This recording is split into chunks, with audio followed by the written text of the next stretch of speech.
Bonjour, nous allons parler des assemblages, de loin la fonctionnalité sur laquelle j'ai le plus de questions. Donc, pour accéder aux assemblages, on clique sur le logo de C-Cube et sur Assemblage. Je vais y aller avec vous pour créer un assemblage, disons pour faire un plancher de bois franc. Donc, ce serait le plancher.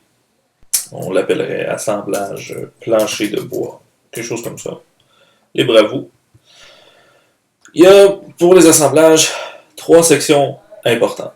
Les entrées, c'est-à-dire ça, c'est toutes les données qu'on a besoin pour nos formules et nos matériaux qu'on veut avoir sur notre soumission. Les formules, c'est là où on fait tous nos calculs. Et les matériaux sortants, c'est là, c'est les matériaux qui vont se retrouver sur notre soumission. Donc, les entrées, ça c'est tout ce qu'on a besoin pour faire nos calculs.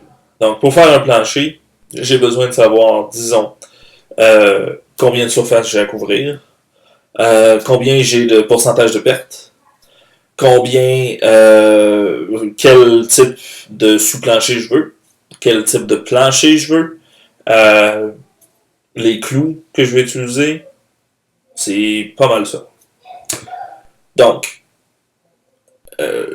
la première chose, c'est de savoir c'est quoi, quand je crée une nouvelle entrée, c'est de savoir qu'est-ce que je dois rentrer comme nom. Dans ce cas-là, je veux avoir la surface à couvrir.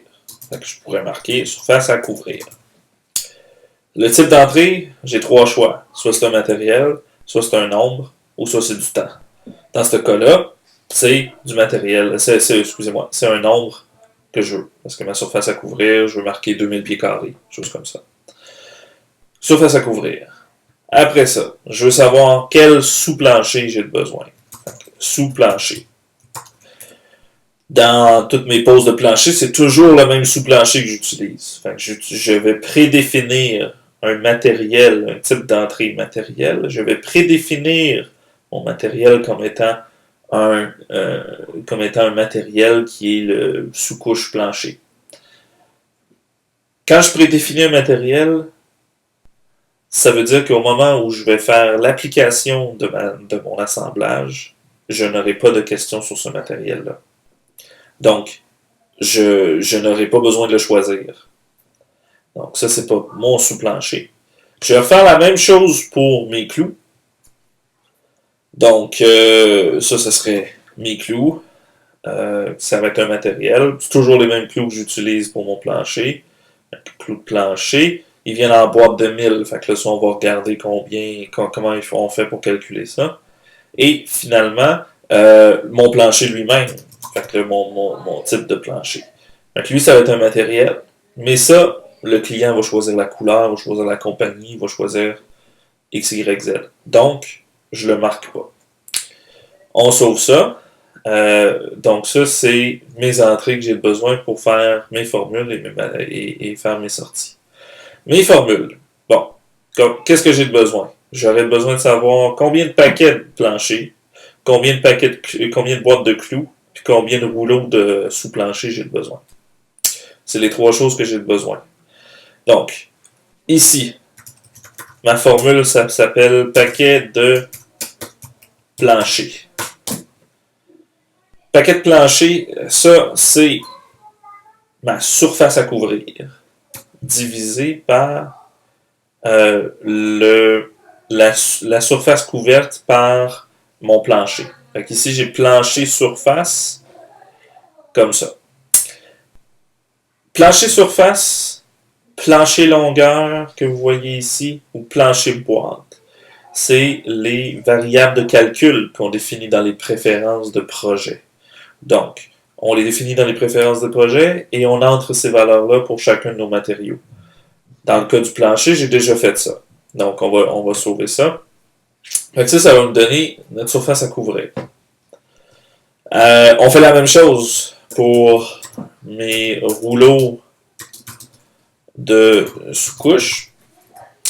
Fait que là, ça va être encore là ma surface à couvrir divisée par la sous-couche plancher, la surface couverte par ma sous-couche plancher. On sauve ça. On a nos 2 variables.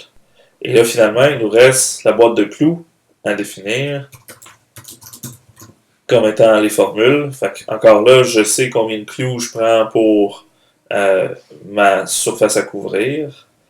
Comme ça, je sais que par pied carré de surface à couvrir, je vais utiliser 8 clous. Une valeur comme ça. Fait que je fais fois 8. Ça, c'est mon nombre de clous. Et je vais diviser tout ça par le nombre de clous que j'ai dans ma boîte. Clous, boîte. On sauve ça. Et mes matériaux sortants, finalement.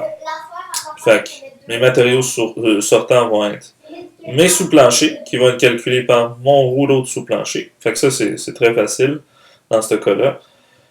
Après ça, quel autre matériau? Je vais avoir mon plancher, qui va être calculé par le nombre de paquets de plancher. Et finalement, je vais avoir mes clous, qui vont être définis par mes boîtes de clous. Donc, on a fait notre premier assemblage. On est capable d'aller le tester pour voir si tout marche. Fait que je mets ma surface à couvrir de 2000 pieds carrés. Vous voyez ici que je n'ai pas mes paquets de clous ni mon sous-plancher parce que j'avais prédéfini les matériaux dans mes entrées.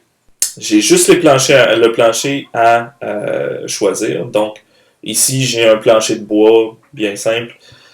Et le calcul se fait automatiquement et nous avons maintenant, d'après la surface couverte par la boîte, par le rouleau de sous-plancher, ça nous donne 10 rouleaux. Par le paquet de bois, ça nous donne 100 paquets de bois et 16 boîtes de clous. Pour un total de... pour le total qui sont ici, c'est-à-dire un petit peu plus que 11 000 $.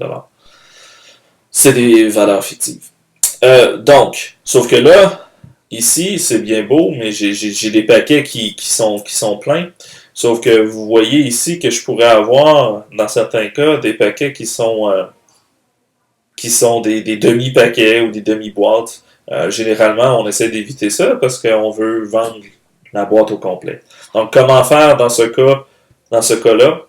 Donc, si on regarde ici, on a des fonctions disponibles pour calculer, sinus, cosinus, les fonctions mathématiques.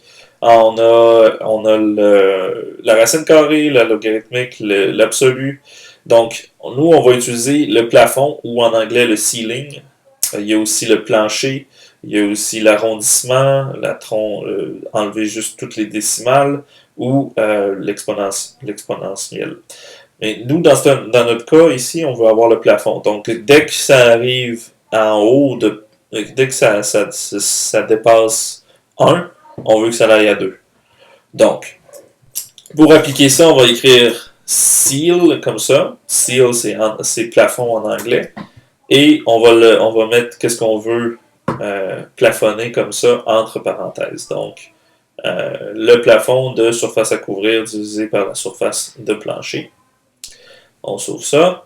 On va aller le faire pour chacun. Comme ça, on va toujours avoir des valeurs de boîtes et de paquets et de rouleaux complets. Fait que, si on va refaire notre test, si on met 2135, on met un plancher de bois comme ça, vous voyez qu'on a des paquets qui sont complets et non pas des paquets qui sont des demi-paquets. Donc, c'était un survol des assemblages. Si vous voulez